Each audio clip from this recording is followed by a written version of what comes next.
നമസ്കാരം. ഇന്ന് നമ്മൾ റയാൻ ഫെർണാണ്ടോയുടെ ഒരു യൂട്യൂബ് വീഡിയോയെപ്പറ്റി കുറച്ച് ആഴത്തിൽ സംസാരിക്കാൻ പോവുകയാണ്. നമസ്കാരം. വീഡിയോയുടെ പേര് the only anti ageing video you need to watch എന്നാണ്. ഇതിലെ ഒരു പ്രധാന ആശയം ഒറ്റനോട്ടത്തിൽ വളരെ സിമ്പിളാണ്, പക്ഷെ ഭയങ്കര പവർഫുള്ളാണ്. ഏതാണത്? അതായത് നമ്മുടെ ശരീരത്തെ നമുക്ക് സ്വന്തമായുള്ള ഏറ്റവും വിലപിടിപ്പുള്ള ഒരു റിയൽ എസ്റ്റേറ്റ് ആയിട്ട് കാണുക. കൊള്ളാം. അപ്പോൾ ഈ ഒരു കാഴ്ചപ്പാട് വെച്ചുകൊണ്ട് എങ്ങനെ നമുക്ക് കൂടുതൽ ആരോഗ്യത്തോടെ ഇരിക്കാം, ഒരുപക്ഷെ ഈ പ്രായമാകുന്നതിന്റെ വേഗതയൊക്കെ എങ്ങനെ കുറയ്ക്കാം എന്നൊക്കെ മനസ്സിലാക്കലാണ് നമ്മുടെ ഇന്നത്തെ ഈ ഒരു വിശകലനത്തിന്റെ ലക്ഷ്യം. അതെ, ഇത് നമ്മൾ സാധാരണ കേൾക്കുന്ന പോലെ എന്ത് കഴിക്കണ്ടേ, എന്ത് വ്യായാമം ചെയ്യണം എന്നുള്ളതിനപ്പുറം പോകുന്നൊരു ചിന്തയാണ്, അല്ലേ? തീർച്ചയായും. നമ്മുടെ ആരോഗ്യത്തെക്കുറിച്ചും ദീർഘായുസ്സിനെക്കുറിച്ചുമൊക്കെയുള്ള നമ്മുടെ ഒരു ബേസിക് മനോഭാവം, ആ ഒരു കാഴ്ചപ്പാട് തന്നെ എങ്ങനെ മാറ്റിയെടുക്കാം എന്നാണ് നമ്മൾ നോക്കുന്നത്. ശരിയാണ്. നമ്മുടെ ശരീരത്തെ ഒരു ഇൻവെസ്റ്റ്മെന്റായിട്ട്, ഒരു ആസ്തിയായിട്ട് കാണാൻ തുടങ്ങിയാൽ ജീവിതത്തിൽ എന്തൊക്കെ മാറ്റങ്ങൾ വരുമെന്ന് നോക്കാം. അപ്പോ റയാന്റെ പ്രധാന ആശയം നമ്മൾ പറഞ്ഞ പോലെ നിങ്ങളുടെ ശരീരം നിങ്ങൾക്കുള്ള ഏറ്റവും മൂല്യമുള്ള റിയൽ എസ്റ്റേറ്റ് ആണ്. ഇത് കേൾക്കുമ്പോൾ എന്താ ഇങ്ങനെയൊക്കെ പറയുന്നത് എന്ന് തോന്നും. എന്താണ് അദ്ദേഹം ശരിക്കും ഇതുകൊണ്ട് ഉദ്ദേശിക്കുന്നത്? അദ്ദേഹം വളരെ ലളിതമായിട്ടാണ് പറയുന്നത്. ഈ വിലപിടിപ്പുള്ള സ്ഥലത്തേക്ക്, അതായത് നമ്മുടെ ശരീരത്തിലേക്ക് എന്ത് കേറണം, എന്ത് കേറണ്ട എന്ന് തീരുമാനിക്കേണ്ട പൂർണ്ണ അധികാരം നമുക്കാണ്. ഓക്കെ. ഇപ്പൊ രാവിലെ നമ്മളൊരു സമൂസയോ മേതുവടയോ കഴിക്കാൻ എടുക്കുന്നു. അപ്പോ സ്വയം ചോദിക്കണം, ഇതെന്റെ ഈ പ്രധാനപ്പെട്ട പ്രോപ്പർട്ടിയിലേക്ക് കടത്തിവിടാൻ മാത്രം മൂല്യമുള്ളതാണോ എന്ന്. കൊള്ളാം, നല്ല ചോദ്യമാണ്. അതെ, ഇത് ഭക്ഷണത്തെക്കുറിച്ചുള്ള ഒരു ചോദ്യം എന്നതിനേക്കാൾ നമ്മുടെ ഒരു മനോഭാവത്തിന്റെ പ്രതിഫലനമാണ്. അപ്പോ ഈ ഒരു മാനസികാവസ്ഥയുടെ മാറ്റമാണല്ലേ ഏറ്റവും പ്രധാനം, ഏതെങ്കിലും ഒരു പ്രത്യേക ഡയറ്റ് ഫോളോ ചെയ്യുന്നതിനേക്കാളും? കൃത്യമായി. റയാൻ അതിനെ ഒരു വിശ്വാസ രീതിയെന്നാണ് പറയുന്നത്, ഒരു ബിലീഫ് സിസ്റ്റം. ഓഹോ. ഏത് ഡയറ്റ് പ്ലാൻ എടുക്കണം, ഏത് വ്യായാമം ചെയ്യണം എന്നൊക്കെയുള്ളതിനേക്കാൾ പ്രധാനം ഈ ഒരു അടിസ്ഥാന ചിന്താഗതിയിലുള്ള മാറ്റമാണ്. ആ മാറ്റം എവിടെയാണ് തുടങ്ങുന്നത്? അത് തുടങ്ങുന്നത്, റയാൻ പറയുന്നത്, നിങ്ങൾ തന്നെയാണ് നിങ്ങളുടെ ജീവിതത്തിലെ യഥാർത്ഥ സെലിബ്രിറ്റി എന്ന് തിരിച്ചറിയുന്നിടത്താണ്. വിരാട് കോഹ്ലിയോ അമീർ ഖാനോ ഒന്നും അല്ല, നമ്മുടെ ജീവിതത്തിലെ ഏറ്റവും പ്രധാനപ്പെട്ട ആള് നമ്മൾ തന്നെയാണ് എന്ന് ഉറച്ചു വിശ്വസിക്കുക. ശരിയാണ്, ശരിയാണ്. ഈ ഒരു തിരിച്ചറിവ് വന്നാൽ പിന്നെ നമ്മുടെ ഈ റിയൽ എസ്റ്റേറ്റിനെ സംരക്ഷിക്കാനുള്ള കാര്യങ്ങൾ നമ്മൾ താനേ ചെയ്തോളും. ഇത് ചിന്തിക്കേണ്ട ഒരു കാര്യം തന്നെയാണ് ശരിക്കും.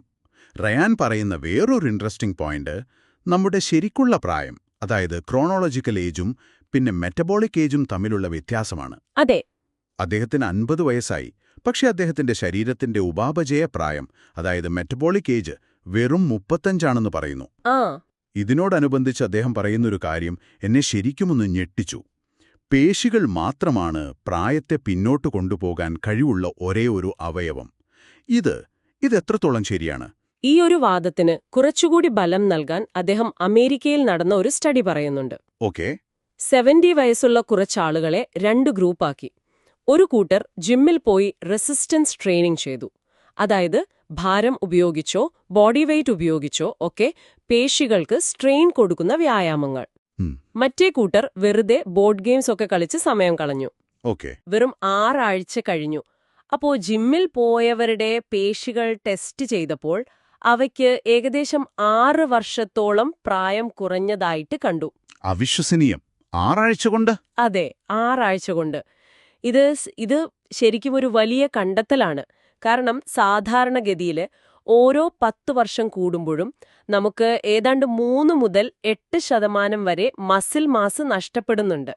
സാർക്കോപീനിയ എന്ന് പറയും. ഓ, ആണോ? അതെ.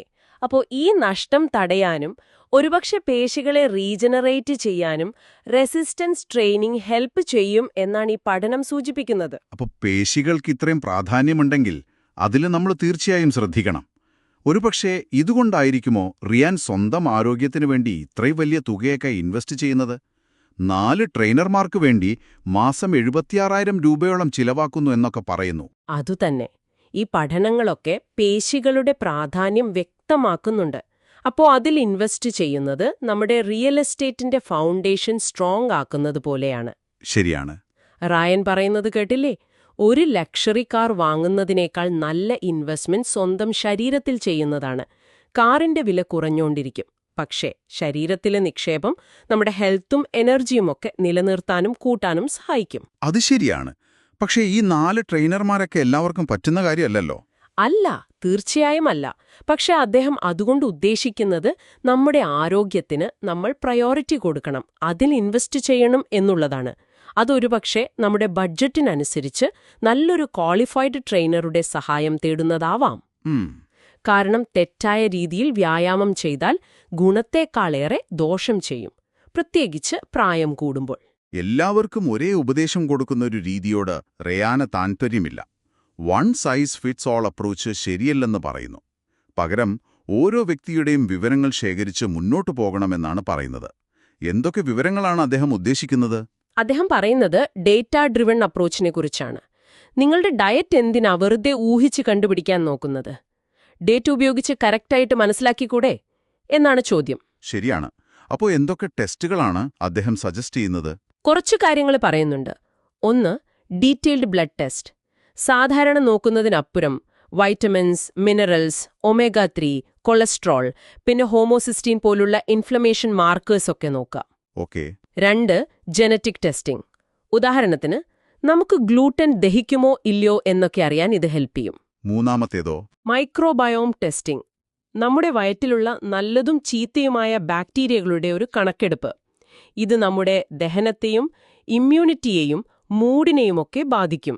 കൊള്ളാം. പിന്നെ കണ്ടിന്യൂസ് ഗ്ലൂക്കോസ് മോണിറ്റർ, CGM. ഇത് നമ്മുടെ ബ്ലഡ് ഷുഗർ ലെവൽ 24 മണിക്കൂറും ട്രാക്ക് ചെയ്യുന്ന ഒരു ചെറിയ ഡിവൈസാണ്. കേട്ടിട്ടുണ്ട്. ഓരോ ഭക്ഷണം കഴിക്കുമ്പോഴും വ്യായാമം ചെയ്യുമ്പോഴും ഉറങ്ങുമ്പോഴുമൊക്കെ നമ്മുടെ ഷുഗർ ലെവൽ എങ്ങനെ മാറുന്നു എന്ന് റിയൽ ടൈമായിട്ട് കാണാൻ പറ്റും. അപ്പോ ഈ ടെസ്റ്റുകളൊക്കെ ചെയ്യുന്നതിന്റെ ലോജിക്ക് എന്താണ്? എന്തിനാണ് ഇത്രയും ഡാറ്റ? കാരണം ഓരോരുത്തരുടെയും ശരീരം യുണീക്കാണ്. നമ്മുടെ ബോഡിയുടെ പ്രവർത്തനം ഒരു കോംപ്ലക്സ് സോഫ്റ്റ്വെയർ കോഡ് പോലെയാണ്. ഈ ടെസ്റ്റുകൾ ആ കോഡ് ഡീകോഡ് ചെയ്യാൻ സഹായിക്കും. ഓക്കെ. നമ്മുടെ റിയൽ എസ്റ്റേറ്റിന്റെ ശരിക്കുള്ള അവസ്ഥ, അതിന്റെ ഒരു ബ്ലൂ പ്രിന്റ് കിട്ടാൻ ഈ ഡേറ്റ സഹായിക്കും. റയാൻ സ്വന്തം അനുഭവം പറയുന്നുണ്ട്. എന്താണത്? ജനറ്റിക് ടെസ്റ്റ് ചെയ്തപ്പോഴാണ് തനിക്ക് ഗ്ലൂട്ടൻ ഇൻടോളറൻസ് ഉണ്ടെന്ന് മനസ്സിലായത്. അത് നിർത്തിയപ്പോൾ കൊല്ലങ്ങളായിട്ടുണ്ടായിരുന്ന മുഖക്കുരു 6 ആഴ്ച കൊണ്ടുപോയി. ആണോ? അതുപോലെ CGM ഉപയോഗിച്ചു നോക്കിയപ്പോൾ മിക്സ്ഡ് ഫ്രൂട്ട് ജ്യൂസ് കുടിച്ചപ്പോൾ ഷുഗർ കുത്തനെ കൂടി. വീട്ടിലുണ്ടാക്കിയ മുറുക്ക് കഴിച്ചപ്പോഴും കൂടി.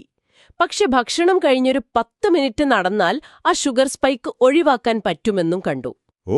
അപ്പോ ഈ ഡേറ്റ വെച്ചാണ് അദ്ദേഹം തീരുമാനങ്ങൾ എടുത്തത്. അല്ലാതെ വേറെ ആരുടെയോ ഡയറ്റ് കോപ്പിയടിച്ചിട്ടല്ല.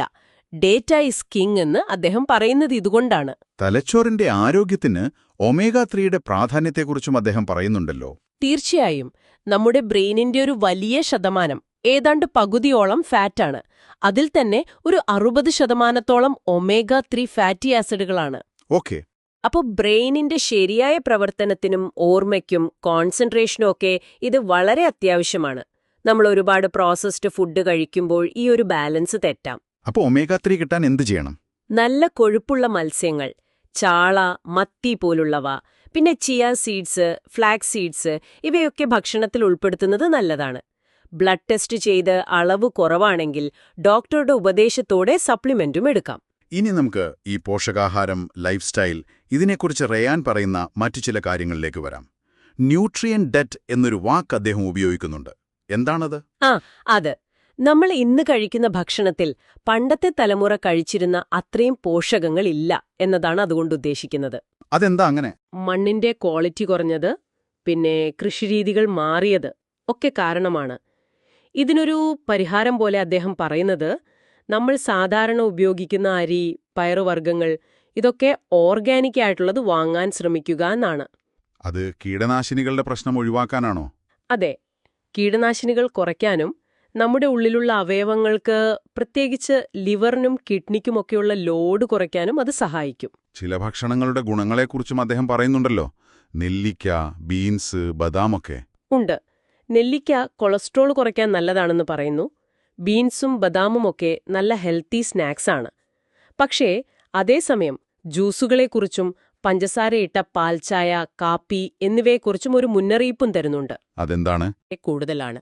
അദ്ദേഹം ഒരു കണക്ക് പറയുന്നുണ്ട്. ദിവസം 2 കപ്പ് പഞ്ചസാരയിട്ട പാൽച്ചായോ കോഫിയോ കുടിച്ചാൽ പോലും 1 വർഷം കൊണ്ട് ഏകദേശം 5.5 കിലോ ഭാരം കൂടുമെന്നും. Oh my God. പിന്നെ വയറും തലച്ചോറും തമ്മിലുള്ള ഒരു ബന്ധമുണ്ട്. ഗട്ട് ബ്രെയിൻ ആക്സിസ് എന്ന് പറയും. കേട്ടിട്ടുണ്ട്. അതായത് നമ്മുടെ ദഹന വ്യവസ്ഥയുടെ ആരോഗ്യം നമ്മുടെ ചിന്തകളെയും മൂഡിനെയും വരെ സ്വാധീനിക്കും. വയറ്റിലെ നല്ല ബാക്ടീരിയകളെ കൂട്ടുന്നത് ഇതിന് പ്രധാനമാണ്. അതിനെന്താ വഴി?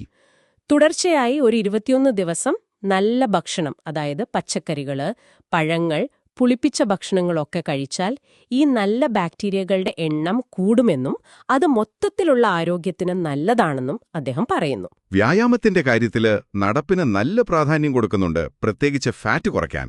ശരിയാണ്. ശരീരത്തിലെ കൊഴുപ്പ്, പ്രത്യേകിച്ച് ഈ വയറിനകത്തുള്ള വിസറൽ ഫാറ്റ് ഉണ്ടല്ലോ, അത് കുറയ്ക്കാൻ ഏറ്റവും നല്ലൊരു വ്യായാമമാണ് നടത്തം. ദിവസവും നടക്കുന്നത് ഒരു ശീലമാക്കണം. അതോടൊപ്പം നമ്മൾ നേരത്തെ പറഞ്ഞ റെസിസ്റ്റൻസ് ട്രെയിനിങ്, അതായത് പേശികളുടെ ബലം കൂട്ടാനുള്ള വ്യായാമങ്ങളും വേണം. അദ്ദേഹം ഒരു സിമ്പിൾ സ്ക്വാട്ട് ടെസ്റ്റ് പറയുന്നുണ്ട്. എന്താണത്? ചുമരിനോട് ചേർന്ന് നിന്ന് കാലുകൾ അടുപ്പിച്ചു വെച്ച് കൈകൾ മുന്നോട്ട് നീട്ടി താഴെ വരെ ഇരുന്ന് എഴുന്നേൽക്കാൻ പറ്റുന്നുണ്ടോ എന്ന് നോക്കുക.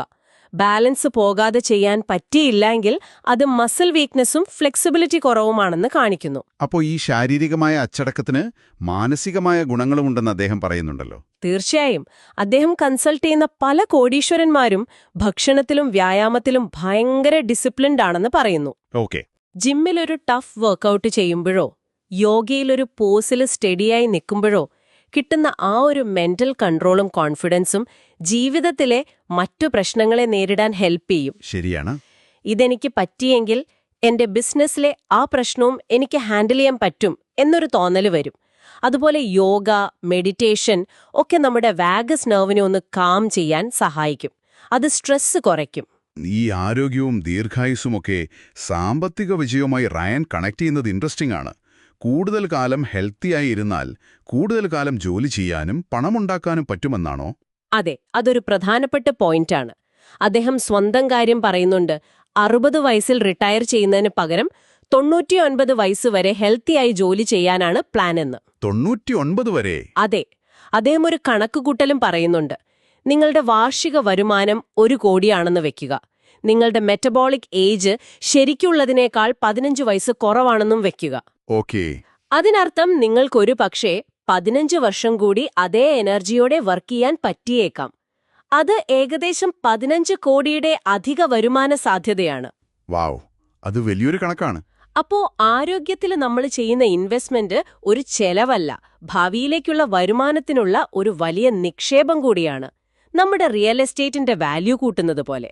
വിരാട് കോഹ്ലിയുടെ ഉദാഹരണം അദ്ദേഹം വീണ്ടും പറയുന്നുണ്ടല്ലോ ഇവിടെ. ഉണ്ട്. കോഹ്ലി ഫുഡ് ഹാബിറ്റ്സ് മാറ്റിയപ്പോ, ഈ ബട്ടർ ചിക്കനൊക്കെ ഒഴിവാക്കിയപ്പോ അത് അദ്ദേഹത്തിന്റെ ഫോക്കസും കോൺസെൻട്രേഷനും പെർഫോമൻസും ഒക്കെ ഭയങ്കരമായി കൂട്ടി എന്ന് റയാൻ പറയുന്നു. അപ്പോൾ ഹെൽത്തി ലൈഫ് സ്റ്റൈൽ അദ്ദേഹത്തിന്റെ കരിയർ നീട്ടിക്കൊണ്ടുപോകാനും കൂടുതൽ നേട്ടങ്ങൾ ഉണ്ടാക്കാനും സഹായിക്കുന്നു. ഇത് സ്പോർട്സ് താരങ്ങൾക്ക് മാത്രമല്ല, ആർക്കും ബാധകമാണ്. ആരോഗ്യം എന്നത് വെറുതെ അസുഖമില്ലാതിരിക്കൽ മാത്രമല്ല, നമ്മുടെ എഫിഷ്യൻസിക്കും ലീഡർഷിപ്പ് ക്വാളിറ്റിക്കുമൊക്കെ അത്യാവശ്യമാണെന്നും അദ്ദേഹം പറയുന്നു. വളരെ ശരിയാണ്. നമ്മളൊരു ടീമിനെ ലീഡ് ചെയ്യുകയാണെങ്കിൽ നമ്മുടെ എനർജിയും ആരോഗ്യവും അവർക്കൊരു ഇൻസ്പിറേഷൻ ആവണം. തളർന്നിരിക്കുന്ന ഒരാളുടെ കൂടെ ആരും വരില്ലല്ലോ. കറക്റ്റ്. മറ്റൊന്ന്, പ്രായമാകുമ്പോൾ അസുഖങ്ങൾ വരുന്നത് നോർമലാണെന്ന് കരുതാതെ ലൈഫ് സ്റ്റൈൽ മാറ്റങ്ങളിലൂടെ അതിനെ പ്രിവെന്റ് ചെയ്യാനോ വന്നാൽ തന്നെ റിവേഴ്സ് ചെയ്യാനോ ശ്രമിക്കണമെന്നാണ് അദ്ദേഹം പറയുന്നത്. ഓക്കെ. അങ്ങനെയാണെങ്കിൽ നമ്മൾ കഷ്ടപ്പെട്ടുണ്ടാക്കിയ പൈസ പിന്നെ ആശുപത്രിയിലും മരുന്നിനും വേണ്ടി കളയാതെ ജീവിതം എൻജോയ് ചെയ്യാൻ ഉപയോഗിക്കാം. അപ്പോൾ റയാൻ ഫെർണാണ്ടോയുടെ ഈ വീഡിയോയിൽ നിന്ന് നമ്മളിപ്പോൾ സംസാരിച്ചതിലെ പ്രധാന കാര്യങ്ങൾ ഒന്നുകൂടി ചുരുക്കി പറയാം. 1. നമ്മുടെ ശരീരത്തെ ഏറ്റവും വിലപിടിപ്പുള്ള റിയൽ എസ്റ്റേറ്റ് ആയിട്ട് കാണുക, അതിനെ ബഹുമാനിക്കുക. 2. ആരോഗ്യത്തെക്കുറിച്ചുള്ള നമ്മുടെ ചിന്ത മാറ്റുക. ഇതൊരു ചെലവല്ല, നിക്ഷേപമാണ്. ശരിയാണ്. 3. പേശികളുടെ പ്രാധാന്യം. പ്രായത്തെ തോൽപ്പിക്കാൻ കഴിവുള്ള പേശികൾക്കു വേണ്ടി റെസിസ്റ്റൻസ് ട്രെയിനിംഗ് ചെയ്യുക. 4. ഊഹിക്കാതെ ഡേറ്റ ഉപയോഗിക്കുക. ബ്ലഡ് ടെസ്റ്റ്, CGM ഒക്കെ വെച്ച് നമ്മുടെ ശരീരത്തെ അറിയുക. അതെ, ഡേറ്റ ഇസ് കിങ്. 5. നല്ല ഭക്ഷണം കഴിക്കുക, പഞ്ചസാര കുറയ്ക്കുക, വയറിന്റെ ആരോഗ്യം നോക്കുക. 6. ആരോഗ്യവും എനർജിയും ദീർഘായുസ്സും നമ്മുടെ വിജയവുമായിട്ട് ബന്ധപ്പെട്ടിരിക്കുന്നുവെന്ന് മനസ്സിലാക്കുക. നന്നായി പറഞ്ഞു. ഇതിന്റെ കൂടെ ഒരു ചിന്ത കൂടി ചേർക്കട്ടെ. പറയൂ. റയാന്റെ ഈ വിശകലനം കേൾക്കുമ്പോൾ എനിക്ക് തോന്നിയത് നമ്മുടെ ഓരോരുത്തരുടെയും ശരീരത്തിന്റെ സോഫ്റ്റ്വെയർ, അതായത് ജെനറ്റിക്സ്, വ്യത്യസ്തമാണ്. ശരിയാണ്. അതുപോലെ നമ്മുടെ ഓപ്പറേറ്റിംഗ് സിസ്റ്റം, അതായത് മൈക്രോബയോം, ബ്ലഡ് കെമിസ്ട്രി, ഹോർമോൺസ്, ഇതൊക്കെ എപ്പോഴും മാറിക്കൊണ്ടിരിക്കുകയുമാണ്. അങ്ങനെയെങ്കിൽ ശരിക്കുള്ള ആരോഗ്യ നിക്ഷേപമെന്ന് പറയുന്നത് ഏതെങ്കിലും ഒരു പ്രത്യേക ഡയറ്റിലോ വ്യായാമത്തിലോ മാത്രം ഒതുങ്ങുന്ന ഒന്നാണോ? അതോ നമ്മുടെ ശരീരത്തിൽ നിന്ന് കിട്ടുന്ന ഫീഡ്ബാക്കുകളും ഈ ഡേറ്റയും അനുഭവങ്ങളുമൊക്കെ ശ്രദ്ധിച്ച് അതിനനുസരിച്ച് നമ്മുടെ ലൈഫ് സ്റ്റൈലിൽ ചെറിയ ചെറിയ അഡ്ജസ്റ്റ്മെന്റ്സ് വരുത്തിക്കൊണ്ടിരിക്കുന്ന ഒരു കണ്ടിന്യൂസ് പ്രോസസ്സാണോ? നല്ല ചോദ്യമാണ്. ഒരു നിരന്തരമായ പ്രക്രിയ. അതെ. ഈ തുടർച്ചയായ നിരീക്ഷണവും ക്രമീകരണവും എന്ന ആശയം നമ്മുടെ റിയൽ എസ്റ്റേറ്റിനെ എപ്പോഴും പരിപാലിക്കുന്ന ഈയൊരു രീതി ജീവിതത്തിൽ നമ്മൾ മെച്ചപ്പെടുത്താൻ ആഗ്രഹിക്കുന്ന മറ്റേരിയകളിൽ, നമ്മുടെ ജോലിയിലോ പഠനത്തിലോ ബന്ധങ്ങളിലോ ഒക്കെ എങ്ങനെ ഉപയോഗിക്കാമെന്ന് ആലോചിക്കുന്നത് ഒരുപക്ഷേ പുതിയ ചില വഴികൾ കാണിച്ചു തന്നേക്കാം.